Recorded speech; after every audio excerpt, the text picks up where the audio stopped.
Hi guys, നമ്മളിന്ന് discuss ചെയ്യാൻ പോകുന്നത് എക്സ്പെക്ടോറൻറ്റ്. Expectorants are the drugs that are used to help in removal of sputum from respiratory tract.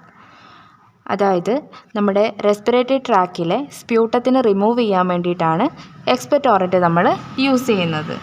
സിമ്പിളായിട്ട് പറഞ്ഞിട്ടുണ്ടെങ്കിൽ കഫിൻ്റെ ട്രീറ്റ്മെൻറ്റിന് വേണ്ടിയിട്ടാണ് നമ്മൾ ഈ എക്സ്പെക്ടോറൻറ്റ് യൂസ് ചെയ്യുന്നത്. Cough is a protective physiological reflex that help to clear the respiratory tract. ഈ cough എന്ന് പറയുന്നത് ഒരു പ്രൊട്ടക്റ്റീവ് ഫിസിയോളജിക്കൽ റിഫ്ലക്സ് ആണ്. കഫിനെ നമുക്ക് രണ്ടായിട്ട് ക്ലാസിഫൈ ചെയ്യാൻ പറ്റും, ഡ്രൈ കഫും പ്രൊഡക്റ്റീവ് കഫും. ക്ലാസിഫിക്കേഷൻ ഓഫ് എക്സ്പെക്ടോറൻറ്റ് എന്ന് പറയുമ്പോൾ എക്സ്പെക്ടോറൻറ്റിനെ നമുക്ക് മെക്കാനിസത്തിൻ്റെ അടിസ്ഥാനത്തിൽ രണ്ടായിട്ട് ക്ലാസിഫൈ ചെയ്യാൻ പറ്റും. Sedative എക്സ്പെക്ടോറൻറ്റും stimulant എക്സ്പെക്ടോറൻറ്റും. എക്സ്പെക്ടോറൻറ്റിന് രണ്ട് മെക്കാനിസമാണ് ഉള്ളത്. ഒന്ന് ഇൻക്രീസ് ദി ഫ്ലൂയിഡിറ്റി കൂട്ടിയിട്ട് കഫിനെ റിമൂവ് ചെയ്യാൻ പറ്റും.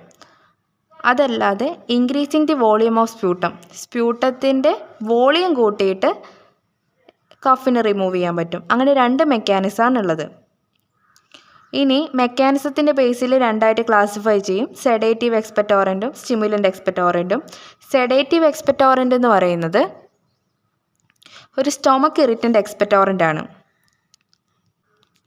ഇതെങ്ങനെ എഫക്റ്റ് ചെയ്യാമെന്ന് വെച്ചാൽ ഗ്യാസ്ട്രിക് റിഫ്ലക്സ് കൂട്ടിയിട്ടാണ് ഈ സെഡേറ്റീവ് എക്സ്പെക്ടോറൻറ്റ് ആക്ട് ചെയ്യുന്നത്, അതിൻ്റെ എഫക്റ്റ് കാണിക്കുന്നത്. ഇത് കാരണം പേഷ്യൻറ്റിന് സെഡേഷൻ ഉണ്ടാവും. ഈ സെഡേറ്റീവ് എക്സ്പെക്ടോറൻറ്റിൽ ഇൻക്രീസിങ് ദി വോളിയം ഓഫ് സ്പ്യൂട്ടത്തിൻ്റെ വോളിയമാണ് ഇൻക്രീസ് ചെയ്യുന്നത്. രണ്ടാമത്തത് stimulant expectorant. They act by stimulating the secretory cell of the respiratory tract directly or indirectly. ഇൻഡയറക്റ്റ്ലിയോ റെസ്പിറേറ്ററി ട്രാക്കിലെ സെക്രീറ്ററി സെല്ലിനെ സ്റ്റിമുലേറ്റ് ചെയ്യും. ഇത് കാരണം ഡ്രഗ് സ്റ്റിമുലേറ്റ് സെക്രീഷൻ ഈ ഡ്രഗ് സ്റ്റിമുലേറ്റ് ചെയ്യും, സെക്രീഷൻ കൂട്ടും. അതുകൊണ്ട് മോർ ഫ്ലൂയിഡ് പ്രൊഡ്യൂസ് ചെയ്യും. അപ്പോൾ റെസ്പിറേറ്ററി ട്രാക്കിൽ സ്പ്യൂട്ടം ഡൈല്യൂട്ടായിട്ട് ഈസി ആയിട്ട് ഡിസ്ചാർജ് ചെയ്യും കഫായിട്ട്. ഈ drug increasing the fluidity of സ്പ്യൂട്ടത്തിൻ്റെ fluidity കൂട്ടുകയാണ് ചെയ്യുന്നത്. ഇതിൽ നമുക്ക് രണ്ട് ഡ്രഗാണ് പഠിക്കാനുള്ളത്, പൊട്ടാസ്യം അയോഡൈഡും അമോണിയം ക്ലോറൈഡും. പൊട്ടാസ്യം അയോഡൈഡ് എന്ന് പറയുമ്പം hydrogen iodide is treated with potassium bicarbonate to form potassium iodide. പിന്നെ അതിൻ്റെ പ്രോപ്പർട്ടി എന്ന് പറയുന്നത് കളർലെസ് ആണ്, ട്രാൻസ്പെറൻ്റ് ആണ്, ഓഡർലെസ് ആണ്, ബിറ്റർ ടേസ്റ്റ് ആണ്, ഹൈഗ്രോസ്കോപ്പിക് ഇൻ നേച്ചറാണ്, വാട്ടറിലും ആൽക്കഹോളിലും സോലുബിൾ ആയിരിക്കും. യൂസ് എന്ന് പറയുന്നത് എക്സ്പെക്ടോറൻറ്റിന് വേണ്ടി യൂസ് ചെയ്യും, ആൻറ്റി ഫംഗൽ ഏജൻ്റായിട്ട് യൂസ് ചെയ്യും, ഡയൂറക്റ്റായിട്ട് യൂസ് ചെയ്യും, അയഡിൻ സപ്ലിമെൻറ്റിന് വേണ്ടി യൂസ് ചെയ്യും. അമോണിയം ക്ലോറൈഡ് എന്ന് പറയുന്നത് ഇമ്പോർട്ടൻ്റ് ആയിട്ടുള്ള ഒരെണ്ണമാണ്. അത് 5 മാർക്കിനൊക്കെ ചോദിക്കാൻ പറ്റുന്ന ഒരെണ്ണമാണ്. അമോണിയം ക്ലോറൈഡിന് നമുക്ക് അസ്സയും കൂടെ പഠിക്കാനുണ്ട്. അമോണിയം ക്ലോറൈഡ് പ്രിപ്പയർ ചെയ്യുന്നത് the ammonia is treated with HCl to form ammonium chloride. അതായത് NH3+HCl ഗിവ്സ് NH4Cl.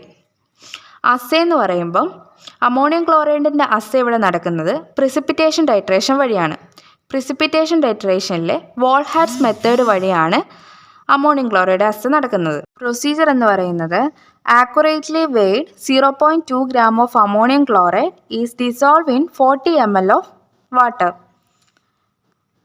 പിന്നെ now the solution is acidified with 3 ml of nitric acid.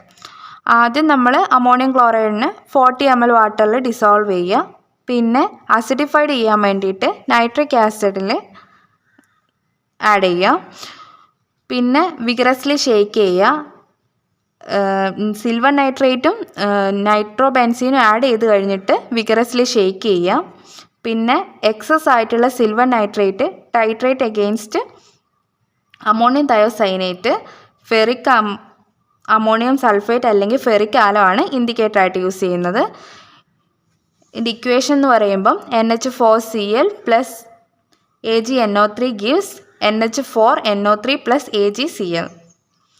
Property എന്ന് പറയുമ്പം കളർലെസ് ആണ്, ഓഡർലെസ് ആണ്, സലൈൻ ടേസ്റ്റ് ആണ്, സോലുബിൾ ഇൻ വാട്ടർ ആണ്, less soluble in alcohol ആണ്, hygroscopic in nature ആണ്.